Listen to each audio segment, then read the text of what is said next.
Hi, and welcome to Managing My Money with Rosa. Today, we are going to continue on my weekly budgeting journey. So it's something new that I started for 2022. Not certain if I like it yet, but we're giving it a try before I just bail on it completely. So I have a journal where I keep everything that I do budget-wise. It holds my monthly budget information.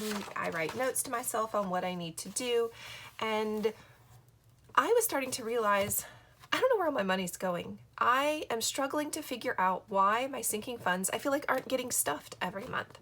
So I've decided to change things up a little bit, and other than just writing out my major bills that are due, I have a spreadsheet that I have that keeps all of this for me. It tracks it, but I feel like I'm missing something. I don't know what, but I'm missing something. So last week we got together, I did my budget, I saw what I was getting paid, any bills that I paid, sinking funds, and then some stash to go into some of my savings challenges, and realized I had about $200. Now, I've spent money out of that. We'll talk about that next week. I actually have multiple bank accounts, and this is one bank, and then my husband's check gets deposited into another bank, so I'm gonna keep those separate.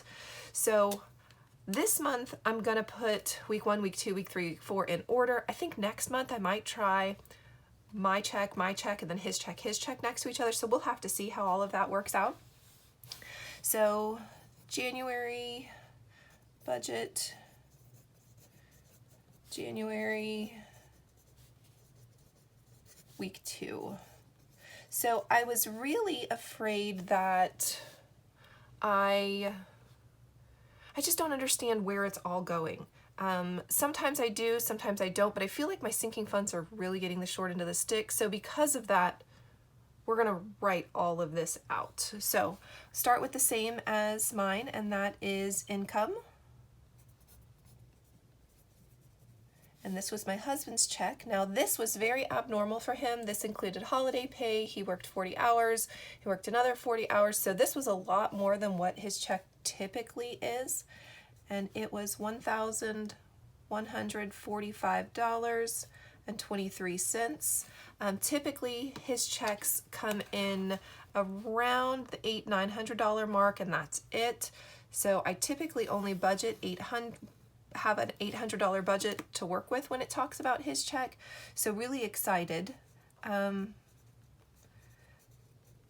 seeing what really happens and comes of all of it. So in his account, we have available $1,435.37.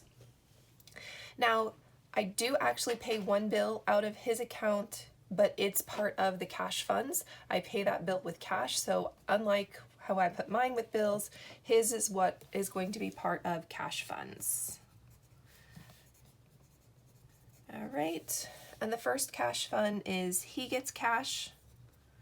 This takes care of everything for him, and I've actually upped it this week because his check was so much, and he has a tendency to need a little bit of extra money anyway, so I went ahead and budgeted. So I'm gonna put $250 over there when I stuff everything. Fast food gets $100.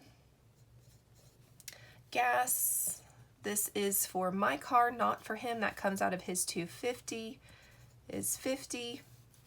Groceries, I actually upped this check mostly because he got extra, and I think we're gonna need to spend it because I did not do a lot of shopping over the last week, so need to get a handful of extra things. I think we're gonna spend that extra money. Our youngest gets an allowance, and that is $10. He doesn't do much, so he doesn't get much. Paper goods,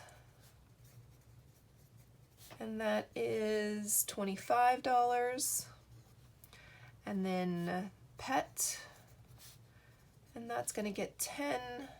And this is a huge chunk. That RV, that bill that comes out of cash funds, is $100. We agreed when we got the RV that it would come out of his check all the time, so that's what it does. I get a little bit of cash, 25. And then toiletries,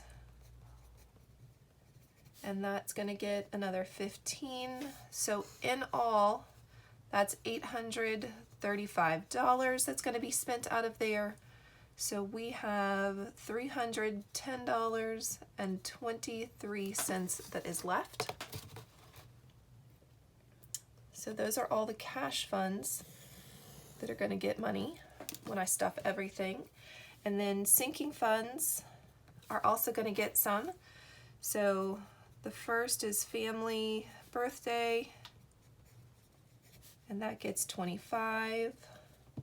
Retirement, and that's going to get 5. Savings, that gets 10. Tag renewal gets 5. And that's everything that's going into sinking funds, which really stinks if you ask me. And that leaves me with 265.23.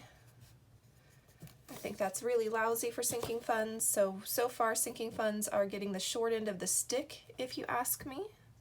Oh, drawn on the wrong thing. Because between these two, really, I feel like nothing extra has been stuffed. Just the things that have to get stuffed. Like every check, he puts $25 into family birthdays. Every check, he puts $5 into retirement. Every check, $10 goes into savings. Every check, $5 goes into tax. So I'm feeling really bummed about this number right now, I need you to know. And then I'm doing our savings challenges on a separate box because they get stuffed at a different time. They don't get stuffed when all the other things do. So challenges, so we've got our 1 month ahead, and we are putting $20 into it. Now again, that would be something that's normal for him. Actually, it would usually only be $10, but because of such an increase in a paycheck, I increased this to $20. And then because I have these savings challenges going on, I felt obligated to stuff some extra money into those. So we have the 25-cent challenge, we have a 50-cent challenge, we have a $1 challenge, I have a $5 challenge, which is my alphabet, I have a $10 challenge, which is my home improvement, I have the nickel challenge going on, and then I don't know if you saw it, I've just recently started a Valentine challenge.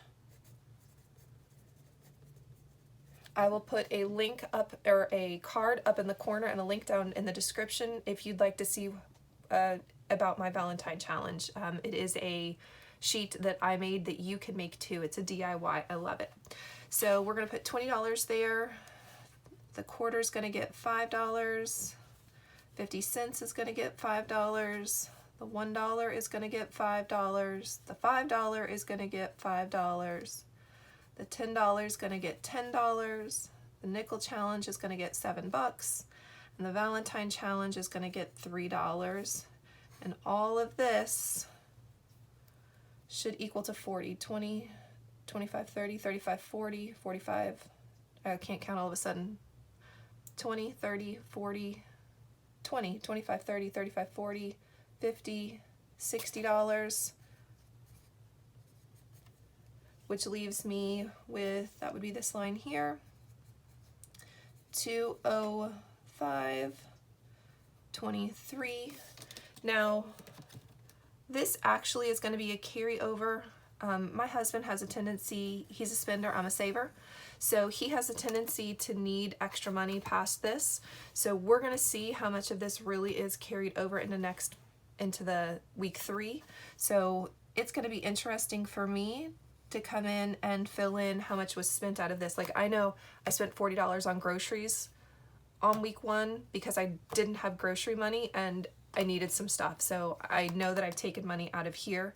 So we're going to have to see and play with and see where we're at with this. But the goal is to carry over $200. I'm going to be honest, I know that's not going to happen.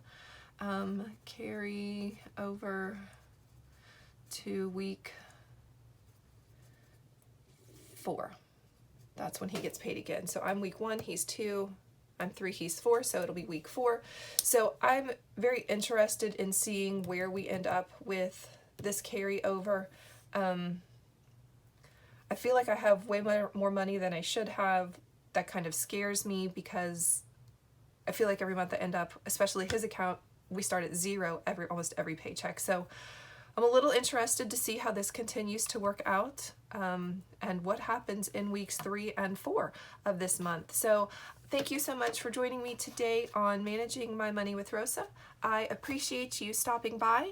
If you like my videos, I'd love a thumbs up, and hit the subscribe button down below, and I'd love to hear your comments. I hope you have a blessed day. Bye, guys.